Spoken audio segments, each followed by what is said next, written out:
سامعین ناظرین السلام علیکم، آداب۔ انفیکشن کنٹرول سوسائٹی کے صحت.نیٹ چینل سے آپ کا میزبان ڈاکٹر حسن نواب آپ کی خدمت میں حاضر ہے۔ ہیپاٹائٹس کے بارے میں ہم آپ کو معلومات دینا چاہیں گے۔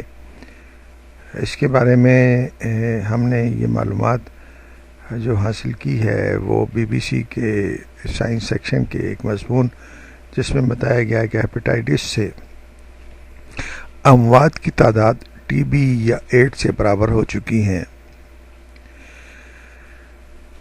برطانوی میڈیکل جرنل لانسیٹ کی ایک تحقیق، ایک ریسرچ کے مطابق دنیا کی سب سے مہلک بیماریوں میں ایک وائرل ہیپاٹائٹس ہے، جس سے ہونے والی ہلاکتوں کی تعداد ایڈز یا تپ دق یا TB سے ہونے والی ہلاکتوں کے برابر ہو چکی ہیں۔ جرنل میں شائع ہونے والی رپورٹ کے تخمینے کے مطابق وائرل ہیپاٹائٹس کی ادویات اور علاج ہونے کے باوجود سن 2013 میں اس کے انفیکشن سے 14,50,000 ہلاکتیں پیش آئی تھیں۔ عالمی ادارے صحت کے اعداد شمار کے مطابق 2014 میں 12 لاکھ یعنی کہ 1.2 ملین ہلاکتیں ایڈز سے منسلک تھیں، جبکہ تپ دق کی وجہ سے TB کی وجہ سے 15 لاکھ یعنی کہ 1.5 ملین لوگ موت کے منہ میں چلے گئے۔ عالمی ادارے صحت نے ہیپاٹائٹس سے نمٹنے کے لیے اپنی عالمی حکمت عملی پیش کی ہے۔ محققین کا کہنا ہے کہ اس بحران سے نمٹنے کے لیے ان کے منصوبوں پر فوری طور پر عمل درآمد کیا جانا چاہیے۔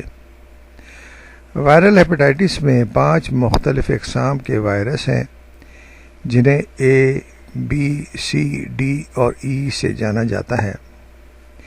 ان میں کچھ بیماریاں جسمانی سیال کے یا رطوبتوں کے رابطے سے پھیلتی ہیں، جبکہ A اور E آلودہ خوراک اور پانی سے پھیلتی ہیں۔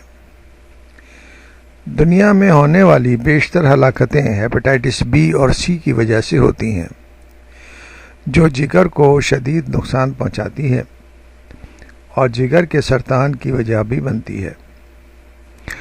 لیکن چونکہ لوگوں کو ابتدائی انفیکشن کی علامت کا کم پتہ چلتا ہے، انہیں طویل مدتی نقصان کے بارے میں بہت دیر ہو جانے سے قبل بتایا جا سکتا ہے۔ امپیریل کالج لندن اور یونیورسٹی آف واشنگٹن کے سائنسدانوں نے سن 1990 اور سن 2013 کے درمیان 183 ممالک کے اعداد و شمار کا جائزہ لیا تھا۔ جائزے میں یہ دیکھا گیا تھا کہ دو دہائیوں میں وائرل ہیپاٹائٹس سے ہونے والی ہلاکتیں 60% سے تجاوز کر گئی ہیں۔ اس کی ایک وجہ بڑھتی ہوئی آبادی ہے، اور دوسری وجہ جو ہے کہ اویئرنیس نہ ہونا بھی سب سے بڑی وجہ بنتی ہے۔ یعنی کہ یہ ایک بڑی مشکل ہے اس بیماری میں کہ لوگوں کو معلوم ہی نہیں ہوتا کہ وہ اس بیماری کا شکار ہو چکے ہیں۔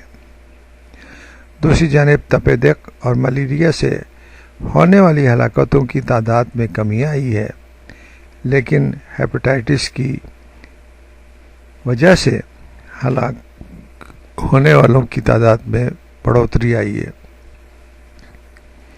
تحقیق کے مطابق یہ وائرس مشرقی ایشیا میں زیادہ نظر آتا ہے۔ عالمی ادارے صحت کی حکمت عملی جو مئی 2016 میں پیش کی گئی، اس کے اہداف میں سال 2020 تک ہیپاٹائٹس B اور C کے نئے کیسوں کی تعداد میں کمی لانے کے علاوہ ہلاکتوں کو 10% سے کم کرنا بھی شامل ہے۔ اس لیے ضروری ہے کہ ہر فرد کو ہر حکومت کو اور ہر ادارے کو یہ چاہیے کہ ہیپیٹائٹس کے بارے میں عوام الناس تک معلومات پہنچانے کی کوشش کریں اور لوگوں کو بتایا جائے کہ کس طرح اس بیماری سے بچا جا سکتا ہے، کیونکہ اگر بیماری آ جائے گی تو اس کے علاج کے اوپر بہت زیادہ اخراجات ہوتے ہیں، اور اگر وہ کمپلیکیشنز میں چلی جائے تو پھر اس کے لیے انتہائی مہنگے علاج کی ضرورت پڑتی ہے، اور اس کے بعد بھی جان بچ نہیں سکتی اور ہلاکتیں ہو جاتی ہیں۔ اس لیے ضروری ہے کہ ہم سب اس چیز کی اہمیت کو سمجھیں اور اویئرنیس اور آگاہی پیدا کریں۔ انفیکشن کنٹرول سوسائٹی بے شمار ویڈیوز کے ذریعے عوام الناس تک آسان زبان میں معلومات فراہم کرنے کی کوشش کر رہی ہے۔ ان معلومات کو حاصل کر کے آپ اپنے آپ کو، اپنی فیملی کو، اپنے دوستوں کو، اپنی کمیونٹی کو، اپنے شہروں کو ان سخت قسم کی اور اتنی خطرناک قسم کی بیماریوں سے بچا سکتے ہیں۔ جیسے کہا جاتا ہے کہ hepatitis is a silent colour epidemic, یعنی کہ خاموش وبا ہے جو کہ لوگوں کو قتل کر رہی ہے۔ اس لیے ضروری ہے، ہم سب کا فرض ہے کہ اس کے بارے میں معلومات حاصل کریں اور لوگوں کو بتائیں کہ کس طرح ان بیماریوں سے بچا جا سکتا ہے۔